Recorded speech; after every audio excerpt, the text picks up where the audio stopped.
네, 안녕하세요, 여러분. 요즘 날씨가 되게 좋네요. 제가 저번 시간까지 셜록 홈즈 시리즈 얼룩근 2부까지 읽어드렸는데요. 오늘은 3부 읽어드리겠습니다. 이렇게 말한 홈즈가 한마디 더 덧붙였다. 돌아가실 때는 문을 꼭 닫고 가주세요. 틈새로 바람이 술술 들어와서요. 얘기가 끝나면 가지 말래도 갈 거다. 잘 들어. 쓸데없이 내 일에 참견하지 말라고. 헬렌이 여기에 왔었다는 걸 알고 있어. 다 지켜봤어. 난 그렇게 만만한 상대가 아니야. 내가 어떤 사람인지 보여주지. 성큼성큼 우리 쪽으로 걸어온 고구의 사내는 부젓가락을 집어들더니 검게 그을린 커다란 두 손으로 그것을 휘어버렸다. 알겠나? 내 눈에 띄지 않는 게 좋아. 이렇게 외친 고구의 손님은 휘어버린 부젓가락을 난로 안으로 집어던지곤 다시 성큼성큼 걸어서 방 밖으로 나갔다. 꽤 상냥한 사람인 것 같군. 홈즈가 웃으면서 말을 이었다. 로일로 박사만큼 거구는 아니지만 내 완력도 무시할 순 없지. 조금만 더 시간이 있었다면 내 실력도 보여줄 수 있었을 텐데 무척 아쉽군. 이렇게 말한 홈즈는 휘어진 부젓가락을 집어들었다. 그리고 힘을 주어 부젓가락을 원래대로 펴놓았다. 로일로 박사가 날 제멋대로 경찰의 앞잡이라고 부르다니. 하지만 박사가 와준 덕분에 수사가 더 재밌어졌어. 우리를 찾아왔던 헬렌 양이 아까 그 난폭한 노인에게 더 이상 미행을 당하지 않았으면 좋겠는데. 왓슨, 어쨌든 아침부터 먹자고. 그런 다음 난 등기소에 가서 두어 가지 기록을 살펴볼 생각이야. 이번 사건을 해결하는데 도움이 될지도 모르거든. 홈즈는 1시 가까이 되어서야 외출해서 돌아왔다. 손에는 마구 갈겨 쓴 글자와 숫자가 적힌 파란 종이를 들고 있었다. 죽은 로일로 박사 부인의 유언장을 보고 왔네. 그 유언장에 실려있는 유산이 지금 어느 정도 가치를 지니고 있는지를 살펴보고 왔어. 그렇게 하지 않으면 유언의 의미를 정확하게 알 수가 없거든. 부인이 세상을 뜰 무렵에는 유산에서 전부 1100파운드가 조금 안 된 돈이 나왔네. 하지만 지금은 농산물 가격이 내려가서 750파운드 이하로 내려갔지. 딸들은 결혼을 하면 한 사람이 각각 250파운드를 받을 권리가 생겨. 따라서 두 딸이 모두 결혼을 해버리면 박사의 손에 남는 돈은 쥐꼬리만한 것으로 줄어버리고 말지. 두 딸 중 한 명만 결혼해도 박사는 상당한 타격을 입게 되네. 오전에 한 일이 헛수고는 아닌 듯 싶어. 덕분에 박사가 딸들의 결혼을 방해할 만한 아주 커다란 이유를 가지고 있다는 사실을 난 알게 됐으니까. 왓슨, 사태가 아주 심각해서 더 이상 이러고 있을 시간이 없네. 게다가 우리가 관리하기 시작했다는 사실을 그 노인이 알게 되었으니 더욱 서둘러야 할 거야. 자네가 준비를 다 하면 마차를 불러서 워털루로 가세. 권총도 함께 넣어주면 고맙겠는데. 1,2형 2번 권총이 좋을 걸세. 상대는 부젓가락을 휘어버릴 정도로 아주 힘이 강한 신사이니 거기에 칫솔 하나만 더 가져가도 아주 충분할 걸세. 운 좋게도 홈즈와 나는 워털루역에서 레드헤드행 열차에 바로 오를 수 있었다. 그리고 레드헤드역 앞에 있는 여관에서 마차를 잡아타고 서리주의 싱그러운 시골길을 4-5마일 정도 달렸다. 더할 나위 없이 아주 상쾌한 날씨였다. 태양이 내리쬐고 있었다. 하늘에는 뭉게구름이 떠 있었지만 그것도 곳곳에 떠 있을 뿐이었다. 수목과 길 옆 울타리에 심어놓은 나무들도 이제 막 파란 이파리를 내밀기 시작했다. 부드럽게 젖은 흙의 냄새가 주위에 가득했다. 봄 기운에 기분이 좋아졌다. 하지만 우리를 기다리고 있는 것은 흉악한 사건에 대한 조사였다. 이렇게도 상반된 일을 한꺼번에 맛보니 이상한 기분이 들었다. 바로 그때 홈즈가 자리에서 벌떡 일어나 내 어깨를 두드렸다. 그리고 목장 건너편을 손가락으로 가리켰다. 저길 보게나. 넓은 땅에 걸쳐서 나무들이 완만한 경사를 이루며 펼쳐져 있었다. 사면 위로 올라갈수록 나무들이 빽빽해지다 정상 부근에서 조그만 숲을 이루었다. 나뭇가지 사이로 낡은 저택의 회색 맞배 지붕과 지붕 사이에 걸쳐놓은 마룻대가 솟아올라 있었다. 홈즈가 마부에게 물었다. 저게 스톡 모란의 저택인가? 네, 그림스빌 로일로박스의 저택입니다. 마부가 대답했다. 저쪽에 공사를 하는 곳이 보이지. 그곳으로 가고 싶은데. 마을은 저쪽입니다만. 마부가 이렇게 말하며 왼쪽을 가리켰다. 조금 떨어진 곳에 마을의 집들이 서 있는 것이 보였다. 마부가 계속해서 말했다. 저 저택에 가실 거라면 저쪽 계단으로 올라가서 좁은 길을 따라가는 게 더 빠를 겁니다. 저기 여자가 보이는 길입니다. 홈즈가 햇볕을 피해서 그쪽을 응시했다. 저 여자는 헬렌 양이 아닌가? 그래, 자네 말대로 하는 게 좋겠어. 우린 돈을 지불하고 마차에서 내렸다. 이내 마차는 방향을 돌려서 레드헤드 쪽으로 덜컹거리며 달려갔다. 계단을 오르며 홈즈가 말했다. 마부는 우리가 건축가나 공사 관계자일 줄 알 거야. 저 공사 때문에 여기에 온 것처럼 보이는 게 좋을 거야. 어쨌든 저 마부 때문에 소문이 날 것 같진 않군. 헬렌 양, 안녕하신가요? 약속한 대로 우리가 왔습니다. 그날 아침 런던까지 찾아왔던 헬렌은 반가운 표정으로 우리를 맞이해 주었다.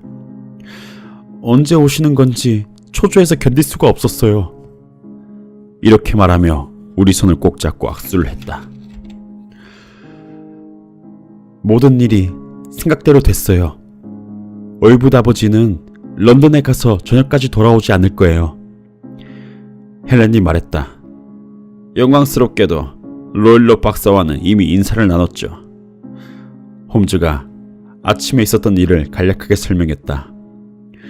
이야기를 듣는 동안 헬렌은 얼굴이 창백해지더니 결국엔 입술까지도 하얗게 질려버리고 말았다. 저런, 나를 미워했군요. 그런 것 같습니다. 아주 빈틈이 없는 사람이라 한시도 마음을 놓을 수가 없어요. 홈즈씨, 얼붓 아버지가 돌아오면 뭐라고 할까요? 틀림없이 당신 얼붓 아버지도 조심할 거예요. 자기보다 한 수 위인 사람이 미행하고 있을지도 모르니까요. 오늘 밤엔 방문을 꼭 잠그고 로일로 박사가 절대 안으로 들어오지 못하도록 하세요. 만일 그가 폭력을 쓸 것 같다면 이모님 댁으로 모셔다 드리죠. 그럼 시간이 얼마 없으니 바로 방을 조사할까요? 스톡 모란의 저택은 오래된 석조 건물로 그 돌은 회색이었으며 여기저기 얼룩져 있었다. 건물은 중앙이 높이 솟아올라 있었고 그 양쪽으로 두 개의 건물이 곡선을 그리며 개의 집게발처럼 뻗어 있었다. 그 한쪽 건물은 유리창이 깨져 나무판으로 그것을 막아 놓았으며 지붕에도 몇 군데 주저앉은 곳이 있어 을씨년스럽게 보였다. 가운데 있는 건물은 어느 정도 손을 보긴 했지만 그래도 을씨년스럽기는 마찬가지였다. 이 두 건물에 비해서 오른쪽에 있는 건물은 그래도 깨끗하게 보였다. 창에 덧창이 붙어 있었고 굴뚝에서 푸르스름한 연기가 피어오르고 있는 것으로 봐서 일가는 왼쪽 건물에서 생활하고 있는 듯했다. 오른쪽 끝에 있는 벽에 공사용 골조가 서 있었고 돌벽에는 구멍이 뚫려 있었다. 하지만 우리가 저택에 도착했을 때 인부들의 모습은 보이지가 않았다. 홈즈는 손질하지도 않은 정원의 잔디밭을 천천히 오가며 건물 창의 바깥쪽을 꼼꼼히 살펴보았다. 이 오른쪽 끝에 있는 방이 당신이 쓰는 침실이고 가운데가 언니의 침실이죠. 그리고 그 다음 건물, 거실 바로 옆에 있는 방이 로일러 박사의 침실이고요. 맞아요. 하지만 전 지금 가운데 있는 방을 쓰고 있어요. 오른쪽 방을 수리하는 동안만이겠죠. 그런데 오른쪽 끝에 있는 벽을 서둘러 수리하진 않는 것 같군요. 네, 수리하는 모습을 본 적이 없어요. 제게 언니 방을 쓰게 하려는 의도인 것 같아요. 그래요? 거기엔 어떤 이유가 있는 것 같군요. 이 긴 건물 뒤편 복도가 있고 각 방으로 들어가는 문은 전부 복도 쪽으로 나 있다고 했죠. 물론 복도에도 창은 있겠죠. 네, 아주 조그만 창이 있어요. 하지만 너무 좁아서 사람들이 드나들 순 없어요. 당신과 언니는 밤이면 문을 걸어 잠그니 복도 쪽으로는 누구도 방에 들어갈 수가 없을 거예요. 잠깐 방으로 들어가서 덧창에 걸쇠를 걸어봐 주시겠습니까? 헬렌은 홈즈의 말대로 움직였다. 홈즈는 우선 열려있는 창을 면밀하게 관찰했다. 그런 다음 헬렌이 걸쇠를 건 창을 어떻게든 열어보려고 여러 가지로 시도를 해보았지만 전부 허사였다. 덧창에는 칼날 하나 들어갈 틈도 없었기 때문에 이를 잡아뜯기란 불가능해 보였다. 홈즈는 돋보기를 꺼내 덧창의 경첩에 미심쩍은 부분이 없는지를 조사해보았다. 하지만 경첩은 단단한 철로 만들어진 것이었으며 돌벽에 튼튼하게 붙어 있었다. 하하. 홈즈가 조금 당황한 듯 그런 표정으로 턱을 긁적이며 말했다.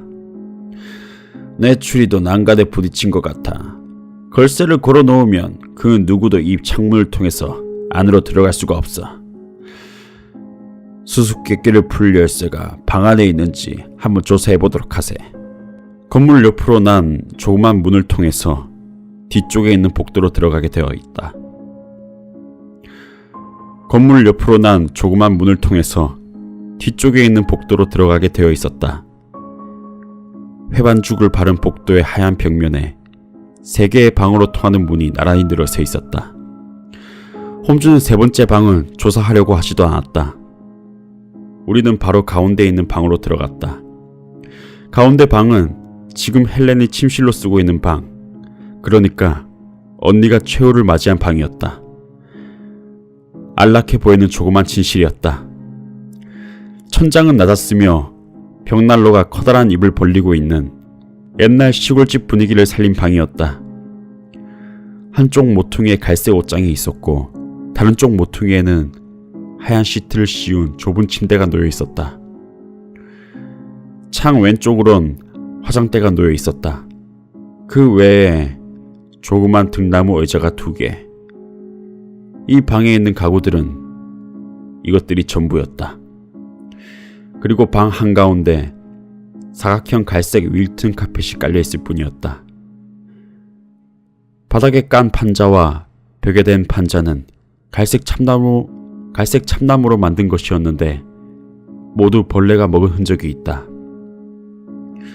홈즈는 의자 하나를 한쪽 구석으로 가져가 거기에 앉았다. 아무 말 없이 사방을 둘러본 뒤에 방 안을 구석구석 살폈다. 드디어 홈즈가 입을 열었다. 저 벨은 어디와 연결되어 있나요? 홈즈는 이렇게 말하며 침대 옆으로 늘어져 있는 벨의 끈을 가리켰다.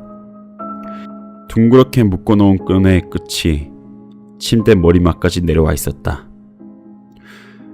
가정부의 방과 연결되어 있어요. 헬렌이 대답했다. 다른 물건들보다 새 것 같은데요.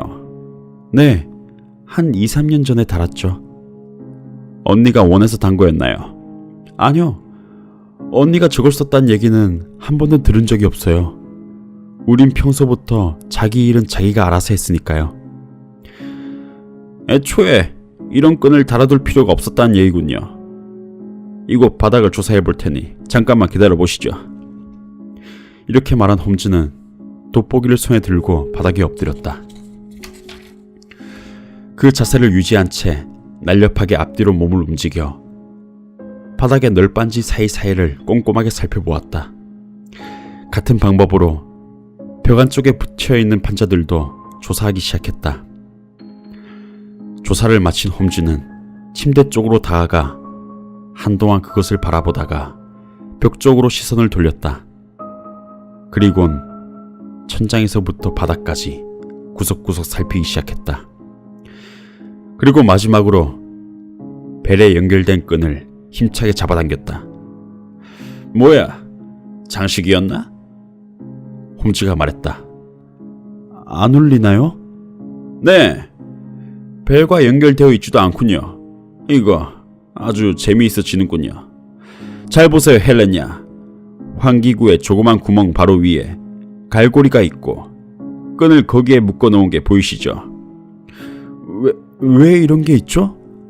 전 지금까지 전혀 모르고 있었어요. 이상한데... 끈을 잡아당기며 홈즈가 중얼거렸다. 이 방에는 한두 군데 아주 이상한 데가 있어요. 예를 들자면 환기구의 끝이 옆방과 연결되어 있다는 점. 멍청이 중에서도 아주 멍청이가 만든 것이 틀림이 없습니다.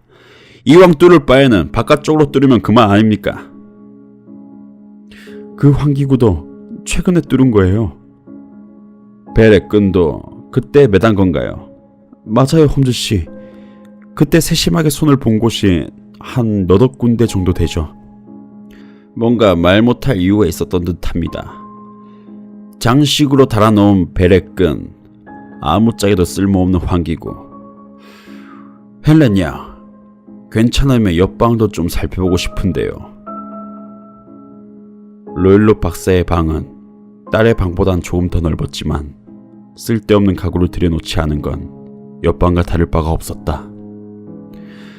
접었다 폈다 할 수 있는 침대와 나무로 만든 조그만 책장이 있었다. 책장엔 책들이 빼곡하게 들어차 있었는데 대부분 전문 서적이었다. 침대 옆에 팔걸이가 달린 의자, 그리고 벽 쪽으로 간단한 의자가 하나 놓여 있었다. 그리고 원탁과 커다란 철제 금고, 눈에 띄는 기구는 이 정도였다. 홈즈는 천천히 방 안을 돌아다니며 가구를 하나하나 꼼꼼히 조사해 나갔다. 여기엔 뭐가 들어있습니까? 금고를 두드리며 홈즈가 물었다. 일에 대한 아버지의 서류들이 있을 거예요. 그럼 헬렌 양은 이 안을 본 적이 있습니까? 몇 년 전에 딱 한 번 봤죠? 안은 서류들로 가득 차 있었어요. 이 금고 안에서 고양이 같은 걸 기르고 있는 건 아니겠죠? 그럴 리가 있겠어요. 홈즈 씨는 정말 재미있는 생각을 하시군요. 이걸 보시죠. 홈즈가 금고 위에서 우유 같은 접시를 집어들었다. 하지만 고양이는 키우지 않아요. 치타와 비비를 키우긴 하지만요. 그래요, 그랬었죠. 치타라면 커다란 고양이라고 할 수 있지만, 하지만 우유 한 접시로 치타가 만족할 것 같진 않은데요. 어쨌든 조금 더 확실히 해두고 싶은 일이 한 가지 있습니다. 이렇게 말한 홈즈는 목재 의자 앞에 웅크리고 앉아서 의자의 바닥 부분을 유심히 살피기 시작했다. 이거 실례했습니다. 이제야 대충 알 수 있을 것 같군요. 이렇게 말한 홈즈는 자리에서 벌떡 일어나 돋보기를 주머니에 넣었다. 아, 여기에 재미있는 물건이 있는데요. 홈즈의 눈에 띈 것은 침대 옆 한쪽에 걸어둔 개를 훈련할 때 쓰고 있는 조그만 채찍이었다. 그런데 그 채찍은 뱀이 다리를 틀고 있는 듯한 형태로 그렇게 감긴 채 묶여 있었다. 왓슨, 저것에 대해서 어떻게 생각하나? 글쎄. 어디서나 흔히 볼 수 있는 채찍이 아닌가? 그런데 왜 둥글게 말아서 걸어놓은 걸까? 어디서나 흔히 볼 수 있는 채찍이라고. 말도 안 돼. 아! 정말 생각하기도 싫군. 머리 좋은 사람이 그 머리를 나쁜 일에 쓴다는 건 정말 끔찍한 일이야. 헬렌야, 방을 더 조사할 필요는 없을 것 같네요.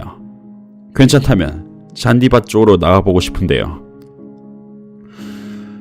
조사를 마친 우리는 로일로 박사의 방에서 나왔다. 하지만 그때처럼 씁쓸하고 어두운 표정을 짓는 홈즈는 난 본 적이 없었다.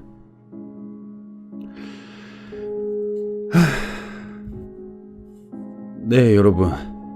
오늘은 여기까지 읽도록 하겠습니다. 오늘도 들어주셔서 감사합니다. 잘 자세요.